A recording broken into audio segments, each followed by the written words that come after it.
Hello friends, NCERT M point के new lecture में आपका स्वागत है। और हम बात कर रहे हैं क्लास 12 के फिजिक्स के इंपॉर्टेंट क्वेश्चन की, जैसे कि आपके बोर्ड एग्जाम में आने वाले क्वेश्चन है जो मैंने 2009 से 2020 तक Uttarakhand board, UP board, other board से मैंने लिए गए हैं ये, ठीक है ना। तो आइए बात करते हैं अपने थर्ड लेक्चर में और न्यू इंपॉर्टेंट क्वेश्चन के साथ में। तो क्वेश्चन है आपका स्क्रीन पर दिखाई दे रहा होगा कि दो धनावेश प्लस 4e एवं प्लस e एक दूसरे से l दूरी पर स्थित है।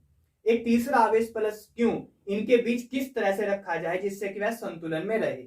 साथ में किन दशाओं में आवेश क्यू का संतुलन स्थायी और अस्थायी होगा। तो आइए देख लेते हैं इस क्वेश्चन के बारे में कि सबसे पहले देखते हैं कि एक आवेश है हमारे पास प्लस 4e जो ए पॉइंट पर स्थित है और इससे एल दूरी पर एक आवेश दूसरा है जो बी पॉइंट पर है प्लस ई, ठीक है। अब बोला गया है कि इसी लाइन पर एक तीसरा और आवेश रखना है जो कि संतुलन में रहे। तो मैंने मान लिया कि वो आवेश 4e से x दूरी पर स्थित है और यहां तक स्थित है, मान लो प्लस 4 की, और पॉइंट O पर स्थित है। तो मुझको बताओ A से B के बीच की दूरी L है और इतनी दूरी x है, तो यहां से यहां तक की दूरी कितनी होगी? बड़े में से हम छोटा माइनस कर देंगे, L minus x. I hope आपको ये फोटो समझ में आया होगा। तो सीधा सीधा सा मतलब ये हुआ कि A और B के बीच की दूरी L है और तीसरा आवेश जो प्लस क्यू है वो A और B के बीच में ही कहीं रखना है जिससे कि वह संतुलन में रहे। तो टोटल यहां तक L थी, A से O तक x दूरी हो गई, जहां पर A से x दूरी पर बिंदु O पर प्लस क्यू आवेश रख दिया हमने, और जो बची हुई दूरी वो L माइनस एक्स हो गई। तो इस क्वेश्चन को कर लेते हैं कि हम मान के चलते हैं कि माना तीसरा आवेश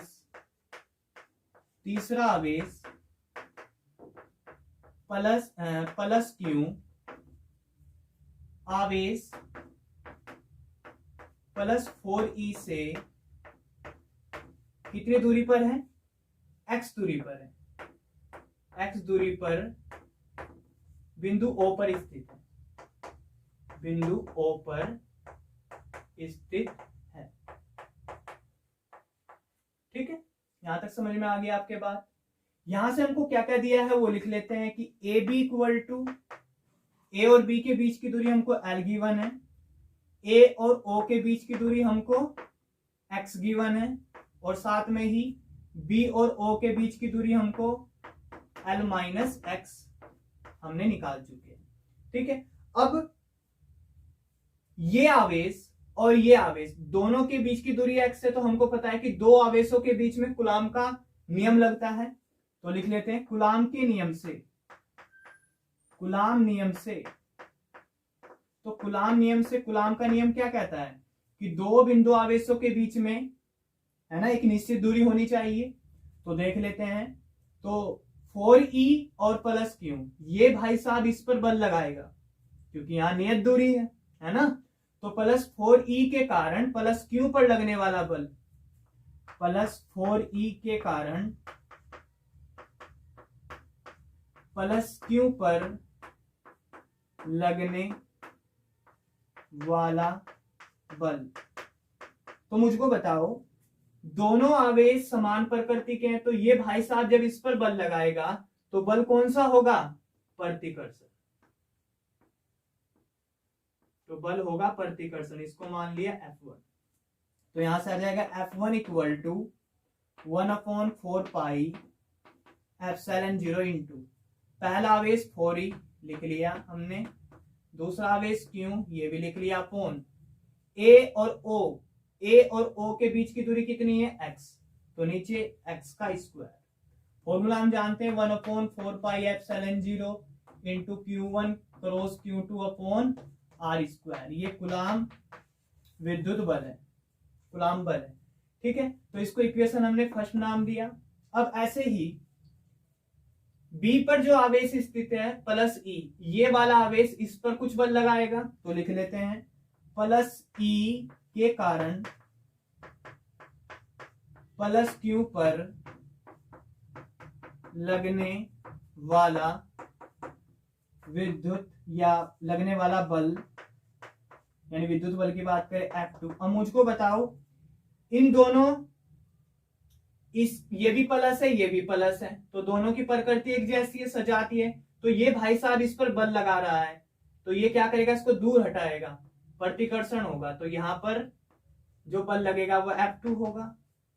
तो ये आ गया F2 equal to 1/4 pi epsilon 0 into, पहला आवेश E है, E लिख लिया हमने क्रॉस, दूसरा आवेश Q है, Q लिख लिया अपॉन, कितना जाएगा, दोनों के बीच की दूरी, यहां से यहां तक के बीच की दूरी कितनी है, L माइनस एक्स, यहां से यहां तक के बीच की दूरी कितनी है, L माइनस एक्स, तो L माइनस एक्स का होल स्क्वायर।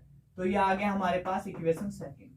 लेकिन एक बात जरा ध्यान से सुनो, ध्यान से क्या बात आपको सुननी है कि बोला गया है कि क्वेश्चन में दिया है चूंकि जो Q है वो क्या है, चूंकि Q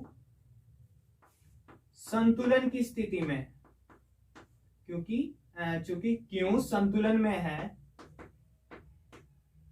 तो तब संतुलन की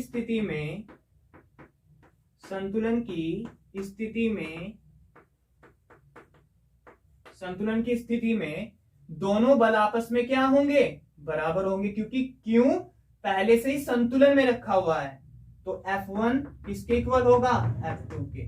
तो आई होप आपको इतना समझ में आया होगा। इसको एक बार आप देख लीजिए। यहां पर देखो F1 equal to F2, F1 कितना आता हमारे पास, F1 था हमारे पास 1/4 pi epsilon 0 into 4E cross E upon x का स्क्वायर इक्वल टू F2 कितना आता हमारे पास 1/4 pi epsilon 0 into E cross Q upon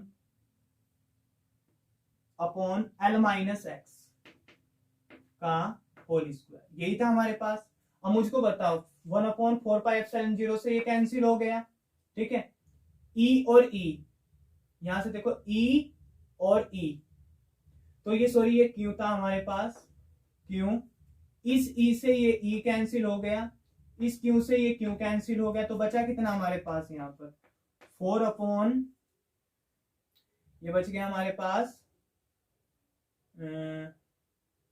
4 बच गया, और नीचे एक्स स्क्वायर इक्वल टू इधर कितना बच गया हमारे पास 1/L माइनस एक्स का होल स्क्वायर। इसको सोल्व करेंगे हमने, तो जैसे सोल्व करेंगे हम तो इनका व्युत्क्रम पहले उल्टा ले लिया, ये ऊपर जाएगा नीचे, और ये जिसका 1/4 करेंगे तो L माइनस एक्स का होल स्क्वायर, या इसको हम लिख सकते हैं ऐसे L माइनस एक्स का whole square equal to x square upon 4, this implies L minus x equal to plus minus under root x square upon 4। तो यहां से आ जाएगा हमारे पास L minus x equal to plus minus x square का under root हटा तो x, 4 का वर्गमूल 2। तो हमारे पास यहां से दो कंडीशन आई, एक बार प्लस लेंगे हम और एक बार माइनस लेंगे। तो यहां से देख लेते हैं इसको।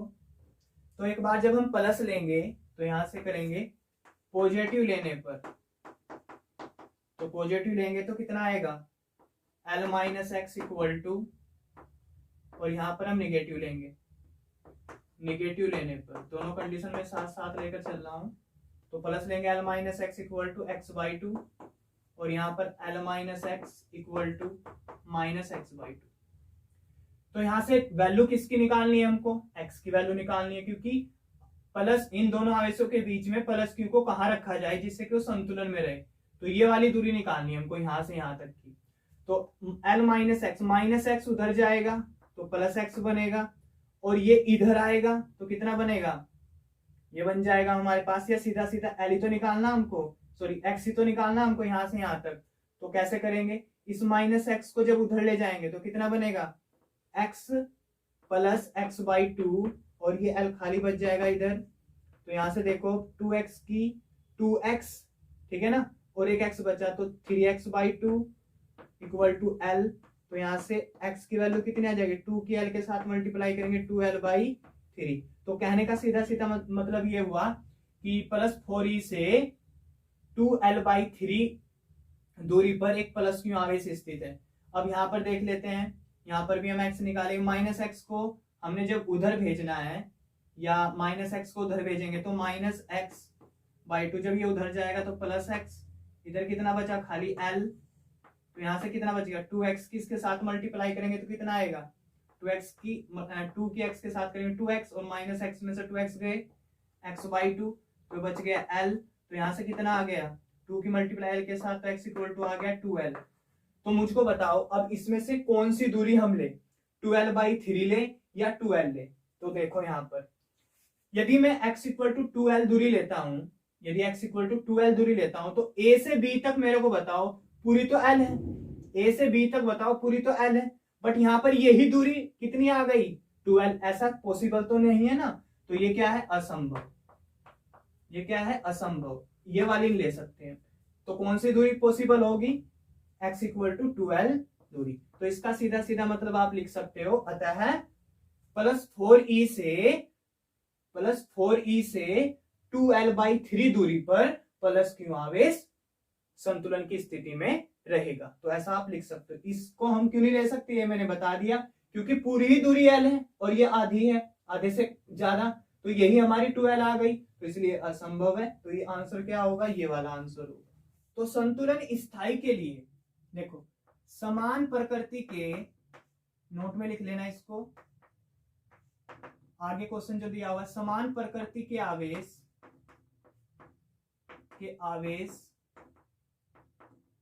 क्यू के साथ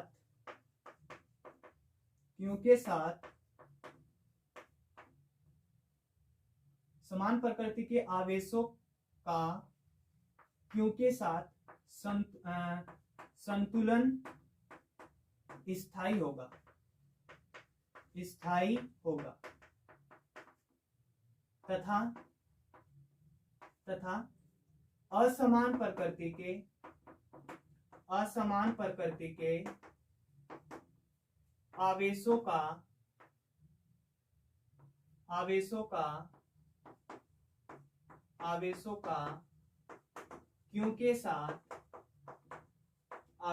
क्यू के साथ संतुलन अस्थायी होगा।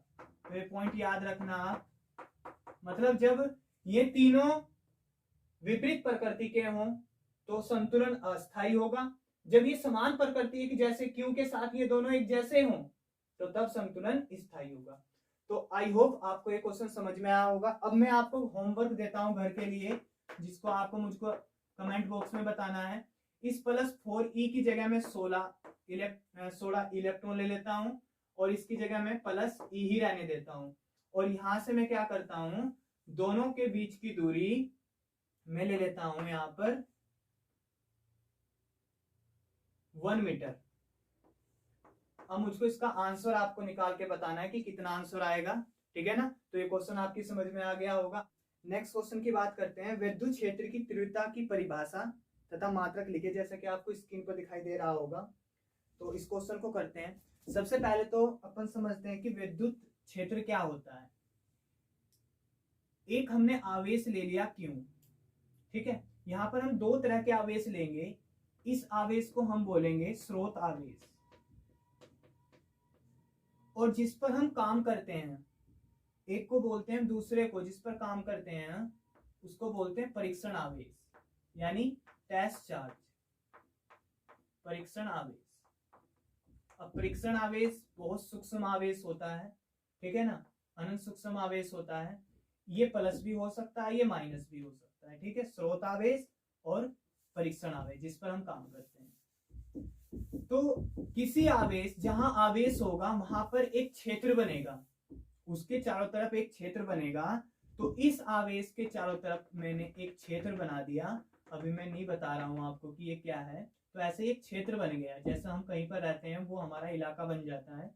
तो इस आवेश के पास में एक क्षेत्र बन जाएगा, और बाहर से कोई आदमी आएगा यहाँ पर, वो भी हमने मान लिया वो भी उसका भाई है, तो उसको मान लिया हमने Q0। तो ये परीक्षण आवेश है, ठीक है। किसी आवेश के चारों ओर का वह क्षेत्र, इस आवेश के, इस बिंदु आवेश के चारों ओर का वह क्षेत्र विद्युत क्षेत्र कहलाता है, जब ये आवेश इस आवेश पर नियत दूरी पर, ये आवेश इस आवेश पर बल लगाएगा। तो इस क्षेत्र को, जब ये आवेश इस परीक्षण आवेश पर बल लगाएगा, इस क्षेत्र को हम विद्युत क्षेत्र बोलेंगे। यानी सीधा सा परिभाषा क्या हुई कि इस आवेश के चारों ओर का, यानी किसी आवेश के चारों ओर का वह क्षेत्र जिसमें कोई अन्य आवेश बल का अनुभव करे, तो इस क्षेत्र को विद्युत क्षेत्र कहते हैं। आई होप आपको समझ में आएगा विद्युत क्षेत्र। तो अब बात कर लेते हैं विद्युत क्षेत्र की तीव्रता। जैसे कि आपको स्क्रीन पर दिखाई दे रहा होगा कि विद्युत क्षेत्र की तीव्रता की परिभाषा क्या है। वही है कि हमने एक बिंदु आवेश Q लिया और इस बिंदु आवेश से एक निश्चित दूरी पर एक परीक्षण आवेश Q0 किसी बिंदु पर स्थित है, P बिंदु पर। तो इस आवेश के कारण ये परीक्षण आवेश बल का अनुभव करेगा F। ठीक है ना। तो सीधा सा मतलब क्या हुआ, Q आवेश ने किसका अनुभव किया, बल का अनुभव किया। तो Q आवेश को नीचे ले जाएंगे तो यहाँ पर 1 कूलाम का आवेश बनेगा और F/Q0, यही F/Q0 कौन होता है, विद्युत क्षेत्र की तीव्रता E। ठीक है ना। अब इसको और स्टैंडर्ड डेफिनेशन में समझे कि हम ऐसे बोल सकते हैं कि एकांक धनावेश पर लगने वाला बल, एकांक धनावेश पर लगने वाला बल ये क्या कहलाता है, विद्युत क्षेत्र की तीव्रता कहलाता है। लेकिन ये कहां लगेगा, ये विद्युत क्षेत्र में लगेगा। हम ऐसे दूसरे भाषा में बोल सकते हैं कि विद्युत क्षेत्र में किसी एकांक आवेश पर लगने वाला बल, क्योंकि इसको हमने एकांक माना है, लगने वाला बल ही विद्युत क्षेत्र की तीव्रता कहलाता है। या दूसरी भाषा में ऐसे बोल सकते हैं, जिसको आपको एग्जाम में लिखना है, जो मैं बता रहा हूं वो आपको एग्जाम में डेफिनेशन लिखनी है, क्योंकि 2-3 बार क्वेश्चन पूछा गया है ये, कि विद्युत क्षेत्र में, चारों तरफ मैंने विद्युत क्षेत्र बना दिया, विद्युत क्षेत्र में किसी बिंदु पर, यहां पर बिंदु ले लिया, किसी बिंदु पर परीक्षण आवेश, ये कौन है, परीक्षण आवेश पर लगने वाला बल तथा परीक्षण आवेश के अनुपात को ही विद्युत क्षेत्र की तीव्रता कहते हैं। तो दूसरी बात फिर दोबारा से अगेन मैं बता रहा हूं कि एक विद्युत क्षेत्र है, उस विद्युत क्षेत्र में किसी बिंदु पर कोई कौन रखा हुआ, परीक्षण आवेश रखा हुआ, इस परीक्षण आवेश पर लगने वाला बल तथा इस परीक्षण आवेश का अनुपात ही विद्युत क्षेत्र की तीव्रता कहलाता है। इसके मात्रक के बारे में बात कर लेते हैं, एसआई मात्रक। तो एसआई मात्रक क्या होगा इसका, एसआई मात्रक होगा इसका, एफ का क्या होता है, न्यूटन, एफ का मात्रक न्यूटन, आवेश का मात्रक क्या होता है, कूलाम। ये तो एसआई मात्रक हो गया। दूसरा जो एग्जाम में पूछा जाता है मात्रक, ये भी इंपॉर्टेंट है, पूछा गया है, आगे क्वेश्चन लिखवाऊंगा मैं। दूसरा जो एग्जाम में पूछा जाता है वो क्या होगा, वोल्ट पर मीटर। याद रखना, वोल्ट पर मीटर, ये भी बहुत इंपॉर्टेंट है जो एग्जाम में पूछा गया। यानी हम इसको लिख सकते हैं वोल्ट यानी आपने पढ़ा होगा कि V बराबर क्या होता है, W/Q, विद्युत विभव पढ़ा होगा आपने। तो W बराबर, यहाँ देखो V बराबर W/Q होता है, तो इस वोल्ट की जगह मैं W/Q लिख सकता हूं। अन्य मात्रक की बात कर रहा हूं मैं, एक तो ये हो गया, एक ये हो गया, एक दूसरा भी है, V बराबर यानी V वोल्ट W/Q। W क्या है, यहाँ पर किया गया कार्य है ना, किया गया कार्य। तो W किया गया कार्य, हमेशा कार्य किसमें होता है, जूल में, तो मैंने यहाँ पर जूल लिख लिया। ठीक है, नीचे कौन है, Q का मात्रक कूलाम, क्रॉस अपॉन आ गया ना हमारे पास, ये अपॉन, साथ में Q आ गया और साथ में कौन आ गया, मीटर।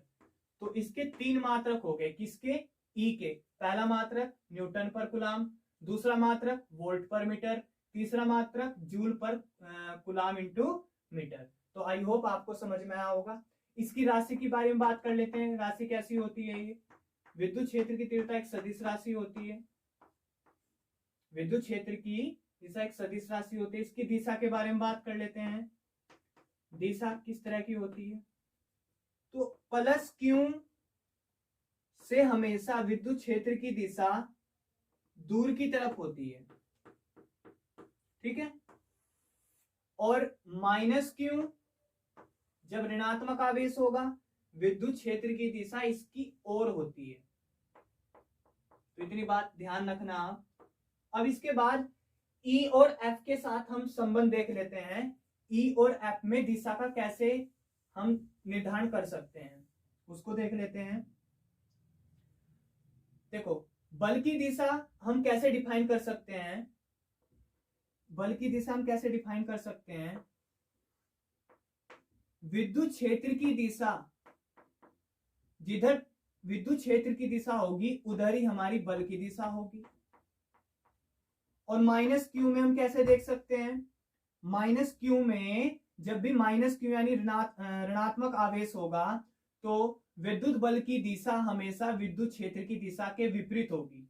मान लो विद्युत क्षेत्र की दिशा इधर की तरफ होगी, है ना, जैसा कि मैंने यहां पर बताया E माइनस की तरफ, तो इसके जस्ट विपरीत किसकी दिशा होगी, F की दिशा होगी। तो ये पॉइंट आप ध्यान रखना कि जब प्लस क्यू आवेश होगा तो विद्युत क्षेत्र की दिशा और बल की दिशा दोनों की दिशा बराबर होगी, लेकिन जब माइनस क्यू आवेश होगा तो विद्युत बल की दिशा विद्युत क्षेत्र की दिशा के विपरीत होगी। और माइनस क्यू और प्लस क्यू के बारे में मैंने विद्युत क्षेत्र में बता दिया आपको कि माइनस क्यू की तरफ विद्युत क्षेत्र की दिशा होती है और प्लस क्यू से दूर की तरफ होती है। तो आई होप आपको विद्युत क्षेत्र की तीव्रता, इसकी परिभाषा और इसका मात्रक समझ में आया होगा।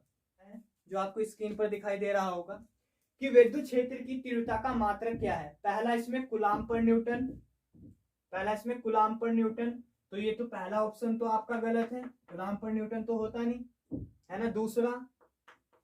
दूसरा है जूल पर न्यूटन, ये भी नहीं होता। तीसरा है न्यूटन पर कूलाम, तो अभी मैंने बताया था इक्वल टू क्या होता है, एफ अपॉन क्यू, तो तीसरा ऑप्शन सही है न्यूटन पर कूलाम, क्योंकि आपका न्यूटन और क्यू का कूलाम होता है। फोर्थ ऑप्शन भी देख लेते हैं, न्यूटन पर मीटर, थर्ड ऑप्शन सही है आपका, फोर्थ ऑप्शन आपका गलत है, तो ऑप्शन हमारा थर्ड सही है, यही आंसर है। तो आई होप आपको समझ में आया होगा।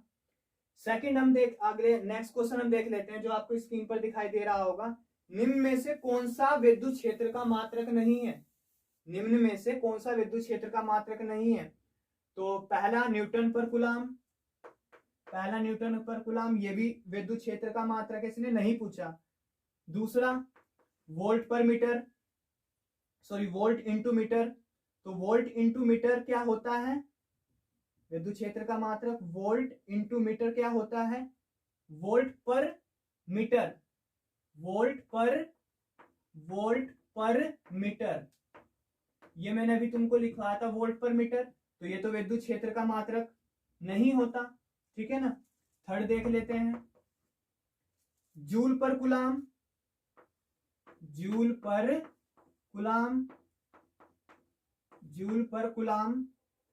पर कूलाम तो नहीं होता, क्या होता है जूल पर कूलाम इंटू मीटर। इसको ऑप्शन को ना आप, ये जो सेकंड ऑप्शन है इसको सही कर लेना आप, इसको आप ये जूल इंटू मीटर दिया हुआ है ना, तो इसको जूल पर मीटर कर लेना, ठीक है ना। तो ये ऑप्शन आपका सही दिया हुआ है सेकंड। तो हमको तो विद्युत क्षेत्र का मात्रक जो नहीं है वो बताना है, तो थर्ड दिया हुआ है जूल पर कूलाम, और फोर्थ आपका ऑप्शन दिया हुआ है जूल पर कूलाम इंटू मीटर। तो पहला ऑप्शन आपका क्या था, न्यूटन पर कूलाम, ये भी सही था। वोल्ट पर मीटर, जिसमें मिस्टेक हुआ है उसको सही कर लेना, वहां पर लगा देना, बटे लगा देना, अपॉन वोल्ट पर मीटर, ये भी सही है।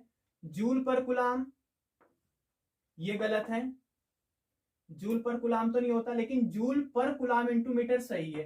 तो कौन सा पूछा था, विद्युत क्षेत्र का मात्रक नहीं है, तो मात्रक कौन सा नहीं है, थर्ड। तो आंसर कितना होगा इसका, थर्ड, यही हमारा आंसर होगा।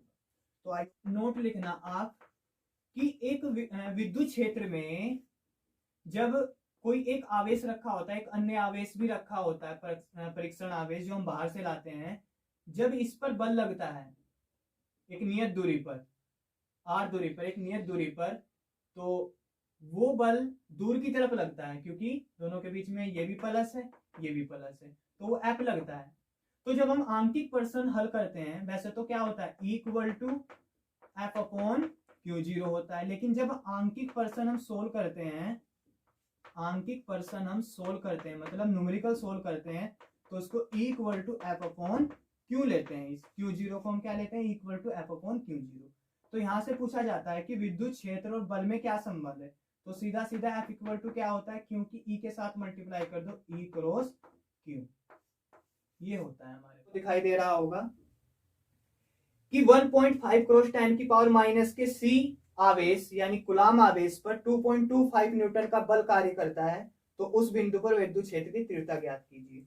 तो नेक्स्ट क्वेश्चन क्या दिया हुआ है, स्क्रीन पर देख सकते हो आप। दिया क्या है, हमको आवेश दे दिया यानी क्यों दे दिया, कितना 1.5 क्रॉस 10 की पावर माइनस 3 कुलाम।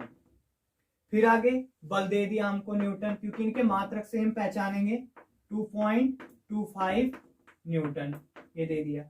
बल कार्य करता है तो उस बिंदु पर विद्युत क्षेत्र की तीव्रता ज्ञात करो। तो बिंदु पर विद्युत क्षेत्र क्यू और एफ में हमको पता है संबंध होता है, तो ई इक्वल टू क्या होता है बताओ, एफ अपॉन क्यू होता है। तो विद्युत क्षेत्र की तीव्रता निकालनी है, 2009 में आया हुआ क्वेश्चन है। एफ कितना है 2.25 अपॉन क्यू कितना है 1.5 क्रॉस 10 की पावर माइनस 3। तो यहाँ से कितना आ जाएगा हमारे पास, ये 10 की पावर माइनस 3 जब ऊपर जाएगा तो 2.25 1.5 क्रॉस 10 की पावर प्लस 3 हो जाएगा।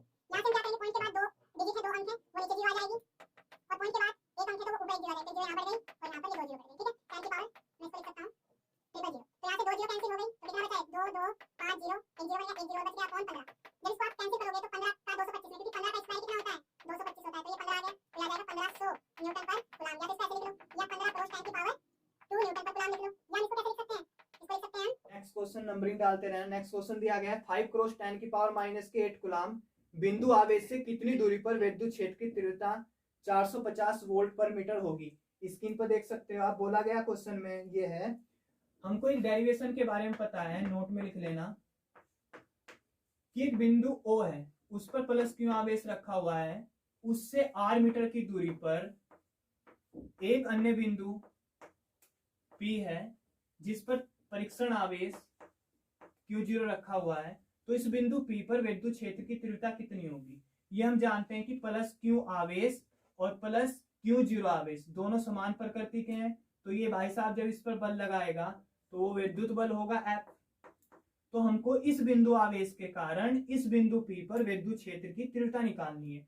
तो उसका फॉर्मूला हम जानते हैं क्या होता है, E equal to 1/4 pi epsilon 0 into Q upon R का स्क्वायर।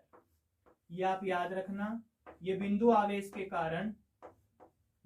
के कारण किसी बिंदु पर विद्युत क्षेत्र की तीव्रता का एक फॉर्मूला है।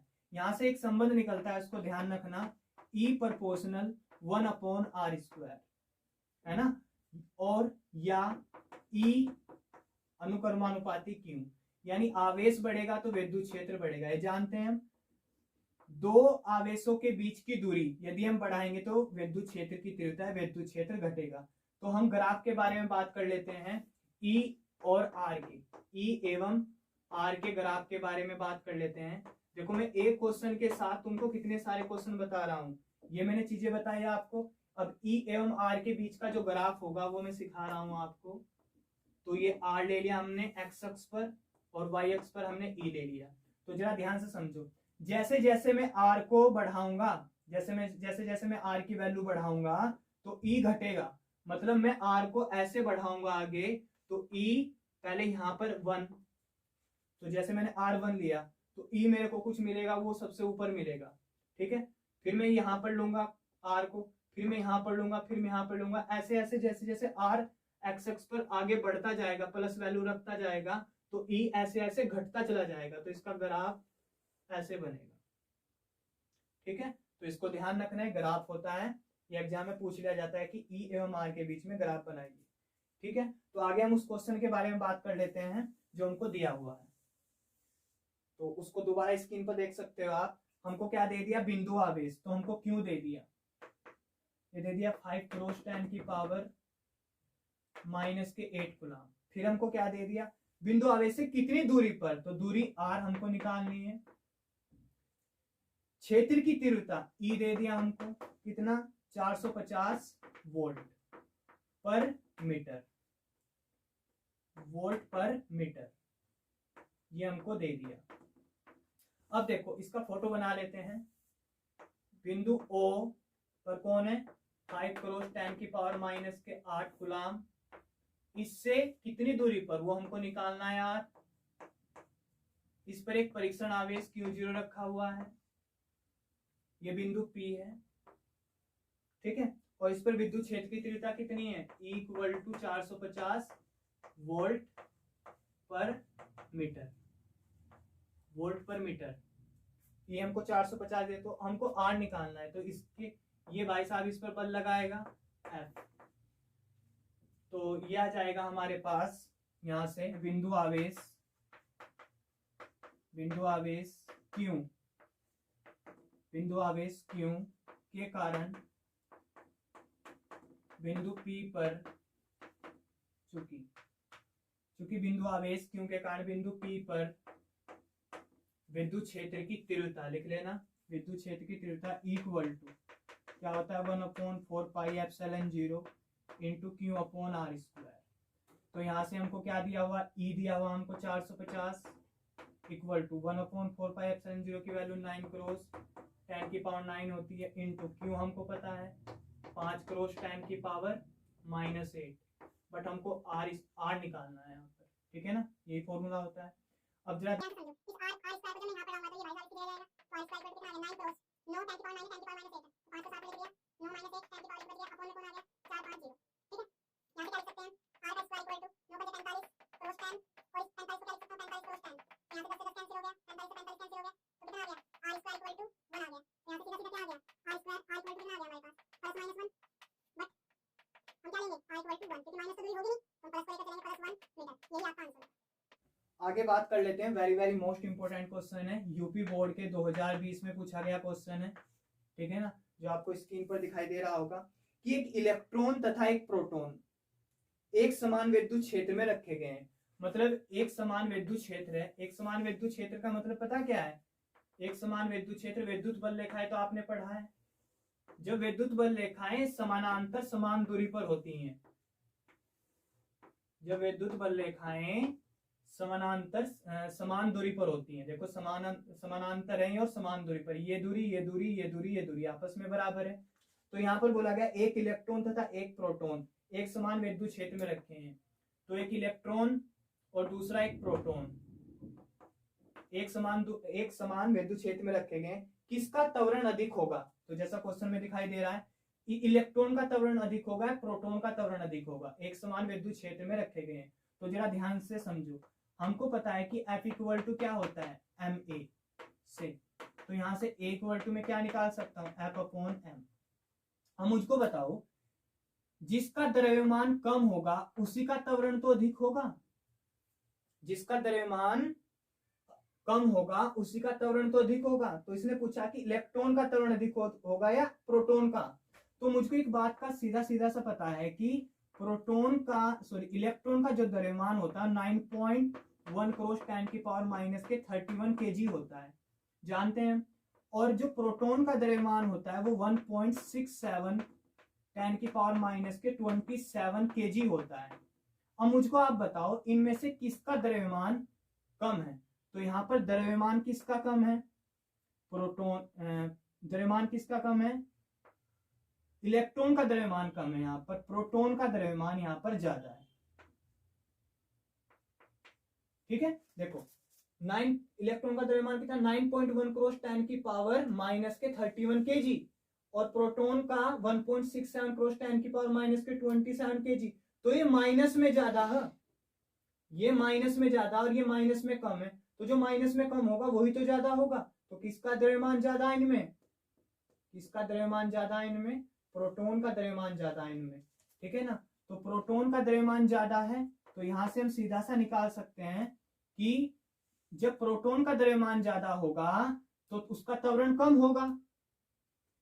भाई एक बात देखो, यहां से मैं दो चीजें निकाल सकता हूं, दो चीजें बता रहा हूं आपको कि A इक्वल टू F/me तथा A इक्वल टू F/mp। तो मुझको बताओ इन दोनों में से किसका द्रव्यमान ज्यादा, इलेक्ट्रॉन प्रोटॉन की तो बात हो रही है यहाँ पर, किसका द्रव्यमान ज्यादा है इनमें, प्रोटॉन का द्रव्यमान ज्यादा, तो इसका द्रव्यमान ज्यादा है क्योंकि माइनस में कम है, तो प्रोटॉन द्रव्यमान ज्यादा होना चाहिए इलेक्ट्रॉन की अपेक्षा, तो इसका त्वरण कम होगा, इसका त्वरण कम होगा, सीधा सा मतलब है ना।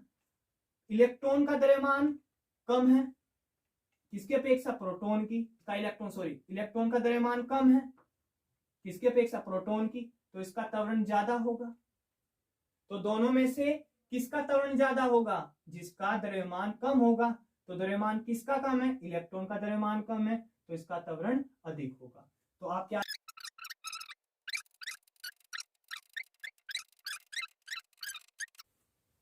इलेक्ट्रॉन का त्वरण अधिक होगा क्योंकि इलेक्ट्रॉन का जो द्रव्यमान है वो प्रोटॉन के द्रव्यमान से कम है, जैसा कि मैंने आपको पूरा एक्सप्लेन करके बताया। आई होप आपको ये क्वेश्चन समझ में आया होगा। तो फ्रेंड्स नेक्स्ट क्वेश्चन देख लेते हैं जो आपको स्क्रीन पर दिखाई दे रहा होगा। आवेशों के मध्य लगने वाले विद्युत बल। तो हमारे पास दो आवेश हैं Q1 और Q2, इनके बीच की कोई दूरी भी होगी। तो आवेशों के मध्य लगने वाले विद्युत बल की सहायता से विद्युतशीलता ε0 का विमीय समीकरण लिखिए। तो जैसा कि आपको स्क्रीन पर दिखाई दे रहा है, तो कूलाम के नियम से हम क्या लिख सकते हैं, कूलाम नियम से हमको ε0 का विमीय समीकरण निकालना। तो कूलाम का नियम क्या होता है, दो बिंदु आवेशों के बीच में लगने वाला विद्युत बल, लिख लेना, दो बिंदु आवेशों के बीच में लगने वाला विद्युत बल F इक्वल टू क्या होता है 1/4 pi ε0 into Q1 cross Q2 upon R square. तो मुझको किसकी विमीय समीकरण निकालनी है, ε0 की। तो लिख दूंगा मैं ε0 का, यहां से ε0 कितना निकाल सकता हूं मैं, ε0 ये इधर जाएगा तो F इसके पास आएगा, तो 1/4 pi cross Q1 cross Q2 upon F cross R square. तो ε0 का विमीय समीकरण ε0 का विमीय समीकरण क्या होगा, 1/4 पाई ε0 क्या है, एक विमाहीन राशि, अचर राशि है, तो इसका कोई विमा नहीं होगी। क्यों, आवेश की विमा 80 क्रॉस फिर आवेश की विमा 80, ये पहले लेक्चर में बताई थी मैंने। बल की विमा याद रखना mlt-2 और r तो दूरी है, तो दूरी की क्या होती है, लंबाई l स्क्वायर। तो यहां से हम क्या निकाल सकते हैं, जरा ध्यान से देखना, m एक है, यहाँ पर कोई और m तो नहीं है ना, जो m की पावर 1 है, l की पावर 1 है यहाँ पर। तो m की पावर 1 ऊपर जाएगी तो m -1 बनेगा। अब हम l के बारे में देख लेते हैं, l 1 है, यहाँ 2 है, तो 2 और 1 3, तो जब ये ऊपर जाएगी 3 तो -3 बनाएगी। अब a के बारे में देख लेते हैं, नीचे a तो है नहीं, नीचे a नहीं है, केवल ऊपर a है ना, नीचे तो a नहीं है, ऊपर a और a है। इसके बाद हम t की देख लेते हैं, पहले a की देख लो। तो यहां से कितना जाएगा a, तो यह आ गया a स्क्वायर। उसके बाद t देखो, t की पावर -2 है, ये -2 और t की, ये t1 है, ये 1 है, ये 1 था, ये 1 था, तो t की पावर 1, t की पावर 1, 1 1 2 हो गया, t की पावर 2 हो गया। ये t की पावर -2 है, ये ऊपर जाएगा तो t की पावर +4 बनाएगा। तो ये इसका क्या आ गया, विमीय समीकरण आ गया किसकी, ε0 की। यही आपका क्वेश्चन। तो फ्रेंड्स आई होप आपको ये क्वेश्चन इतने समझ में आए होंगे। कल हम इस चैप्टर को पूरा फिनिश कर देंगे, जो जो इसके बाकी के इंपोर्टेंट क्वेश्चन 2009-2020 तक आए हुए हैं, तो बाकी हम कल करेंगे, ठीक है ना। तो फ्रेंड्स यदि ये लेक्चर आपको अच्छा लगा हो, आपकी समझ में आओ, तो प्लीज इस वीडियो को लाइक कीजिए, और यदि आपने अब तक हमारे चैनल को सब्सक्राइब नहीं किया तो प्लीज इस चैनल को सब्सक्राइब कीजिए, क्योंकि आगे तक हम इस पूरे चैप्टर के आपके 12th के बोर्ड के लिए पूरी मेहनत करने वाले हैं। तो आप हमको सपोर्ट कीजिए। मिलते हैं नई वीडियो में नए लेक्चर के साथ। Thank you.